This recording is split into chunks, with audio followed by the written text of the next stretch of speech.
Hi, my name is James and this is a video about Supra Ventricular Tachycardia, or SVT, and my recent Catheter Ablation Experience in January 2023. So I want to divide this video into 6 sections. So the first one is going to be the background to my SVT and when the episode started for me. Second point is going to be the triggers, so things that basically made it more likely that I'd have SVT episodes that I found out. Third section is going to be the effects, so basically the impact of having SVT on my life.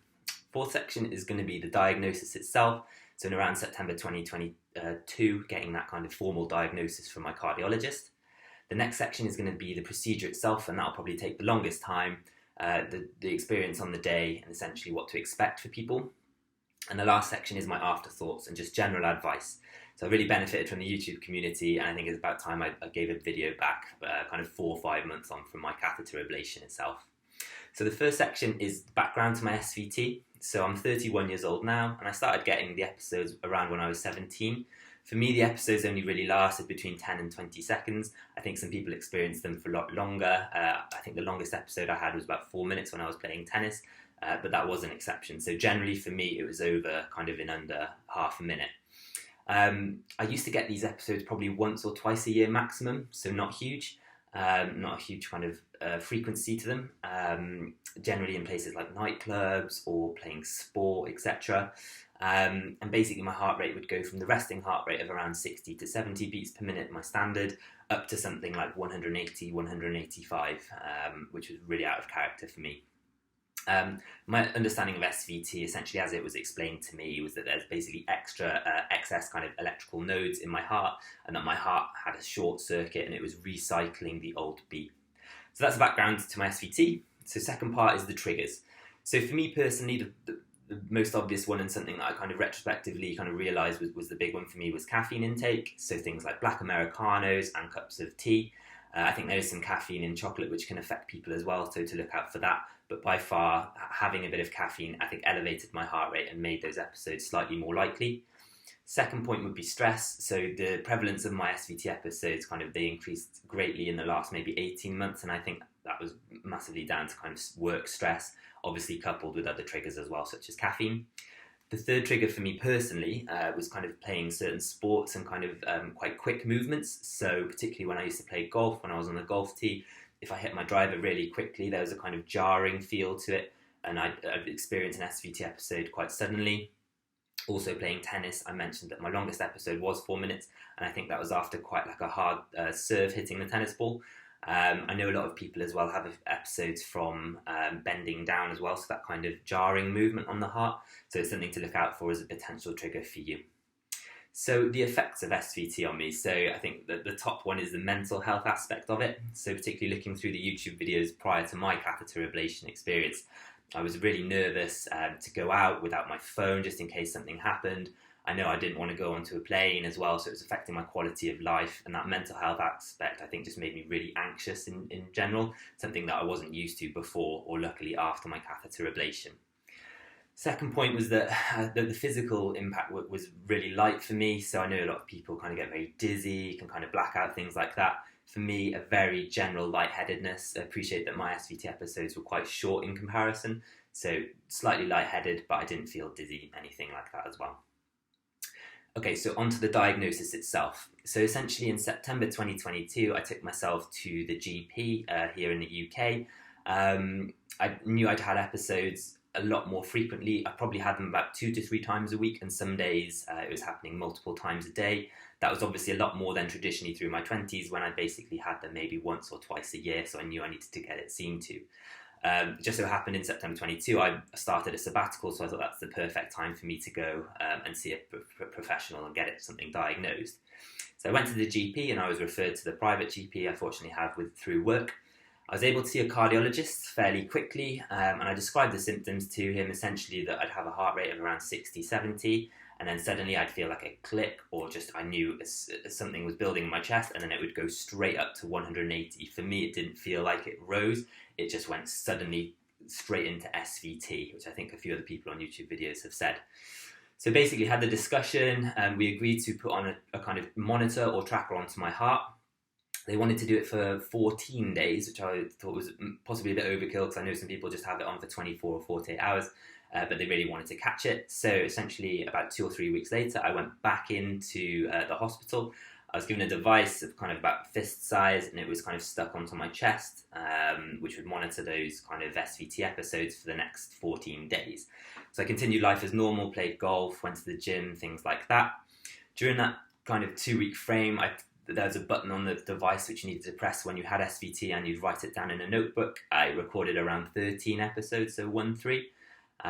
Went back to the cardiologist essentially once the tracker had been taken off, sent and analysed, and was told I actually had more kind of like 49 episodes, ranging generally from about 10 to 20 seconds. I think I had one for 2 minutes as well, but that quite surprised me that actually I didn't even know half the time when I was having SVT episodes. So obviously seeing those logs, etc., the cardiologist was able to diagnose that it was SVT. He wasn't aware which type at that time, so for me a very basic understanding of SVT is there's 3 types. There's AVNRT, which is the most common.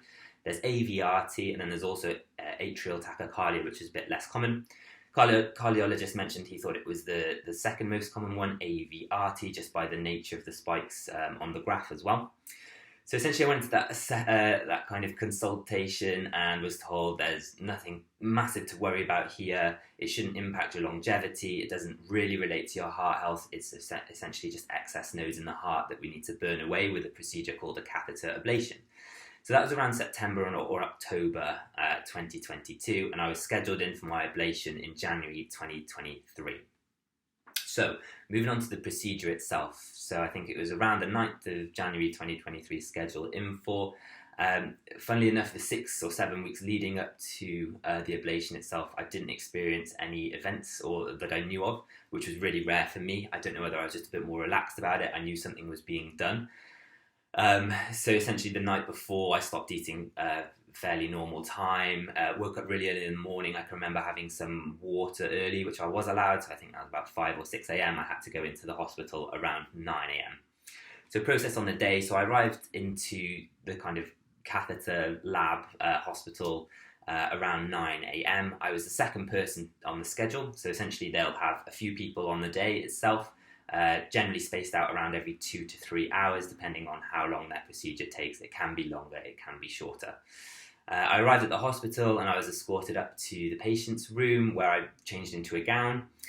Funnily enough, when I was actually there, I had 2 episodes of SVT, possibly just the stress, the anxiety of the whole procedure, but I just thought it was really interesting how I hadn't had SVT episode that I knew of for so long, and then went in and had 2 that very morning.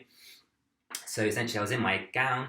I was waiting there from 9 a.m. and luckily the person before me, I think, finished around just after kind of 10ish, half 10. So their procedure only went on for an hour and a half. So I was ready to go in. I was just reading my book, ready to go. So I walked into the catheter lab with the nurse, and essentially they put a few cold pads on my front and on my back. Top tip is to get some woolly kind of cotton socks and put them on, because the cath lab is very cold, obviously, to keep the machinery cold so that it works. I was asked to lay down on the bed just while they prep some of the systems, etc. So for me, the people in the room were basically the cardiologist who I'd already met. He was going to do the hands-on work, and then I also had a physiologist, there's a radiologist there as well, and a couple nurses just to make sure everything's going smoothly. So I was lying down on the bed, and I was given a local anaesthetic. So I appreciate some of these YouTube videos, people get general anaesthetics. For me, it was just a local anaesthetic in my leg, in my groin. The night before, top tip as well, I had just kind of trimmed my groin hair just to make it easier for them. So I think they appreciated that, didn't need to do anything themselves. They could just straight away put the local anaesthetic in and start to get the catheters through my groin area into my leg. So once the area was numbed, cardiologist just explained what he was going to do and then started essentially putting in the catheters into my leg. Quite a strange feeling. You could still feel something there. It didn't hurt at all, but you knew that those catheters going in, and I could also see the screens. For me, it was quite a relaxing experience, or not as nervy as I thought it would be, just given that there was professionals in the room. I knew I was in the best place as well. So essentially, once the catheters were started kind of being fed up through my leg, I could see on the screen those going all the way up through kind of to my heart quite quickly. The procedure itself, probably that was about 25-30 minutes in before the catheters actually got anywhere near my heart. I could hear what was going on, all sounded smooth. So essentially probably about half an hour, 40 minutes into the procedure then, the catheters, about 4 of them were kind of moved into the heart itself. For me, that's as soon as my tachycardia started, so I felt my heart rate go from kind of 90, just because I was a little bit nervous anyway, straight up to 200, and I'd never had it that high. It was usually about 180, 190. It was quite unnerving to have my heart just lie there. I felt absolutely fine, just beating about 200 beats per minute, probably for about 5 or 6 minutes, whilst the cardiologist kind of did their search into what was happening, and kind of which area to target with the ablation. So probably for me that lasted between about 5 and 8 minutes while I could tell the cardiologist was looking. Fortunately for them, it was quite an easy one to find, and they were able essentially to kind of line up the machinery, etc., the catheters, to get ready for the cardiac ablation. Something I didn't realise, that the cardiologist was there kind of analysing all the screen, etc., but it was actually the physiologist in the room to the side with the kind of glass panel who'd actually press the button to ablate. So once they were ready to ablate, they told me we're going to start very soon. I was given 4 ablations, which lasted, I'd say, between 5 and 8 seconds, probably a bit longer than I thought.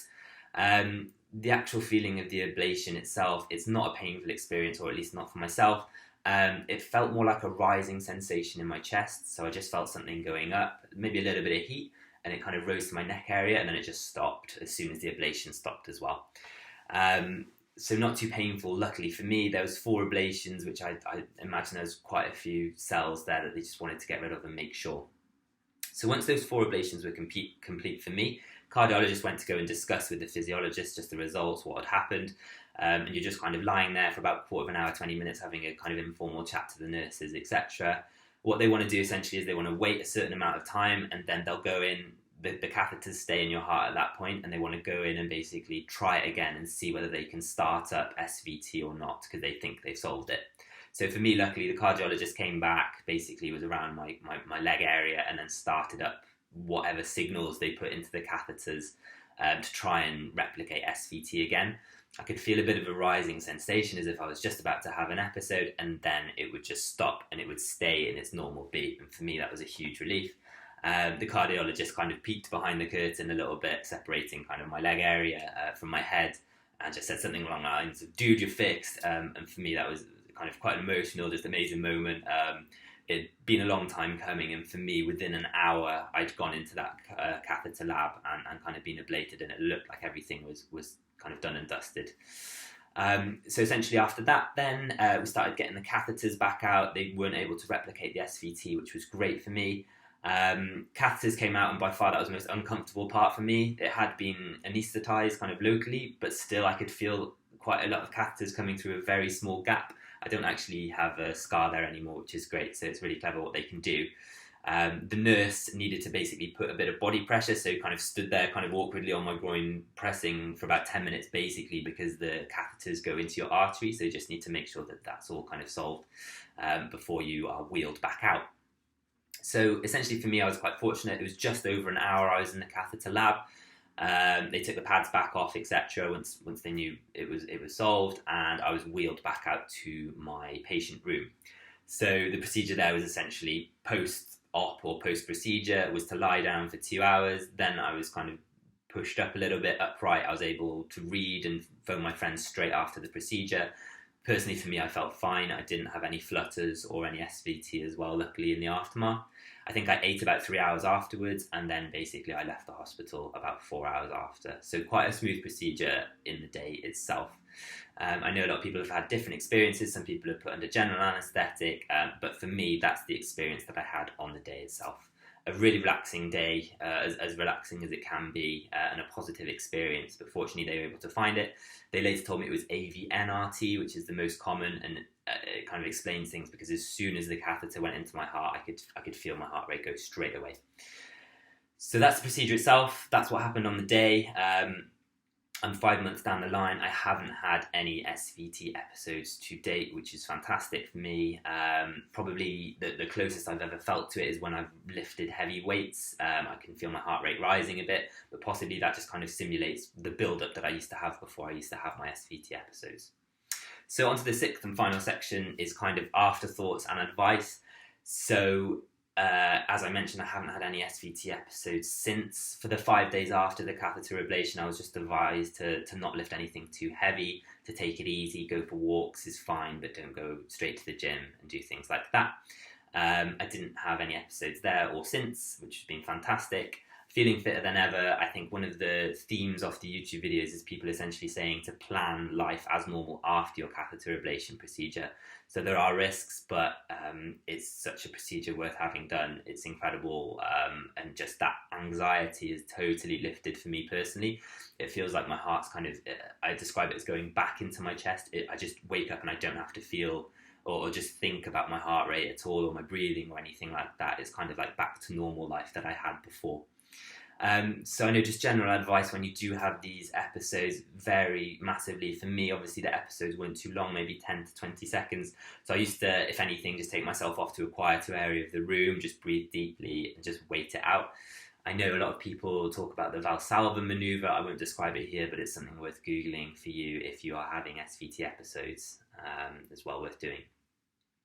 So I think that's it. Essentially, the procedure was life-changing for me. It was fantastic. In a strange sense, it was kind of underwhelming, the actual procedure, and it went a lot quicker than I thought. I was in and out within a day, and I haven't had any kind of lasting impact since. I'm just able to get on with life as normal now. So if you have any questions, or if you just want to put comments about your experience, build up a bit of a forum, please use the comments section. I think it's really important to give back to the community, and particularly when you're going through YouTube videos. So that's the reason why I did this today. But really appreciate you listening, and thanks a lot.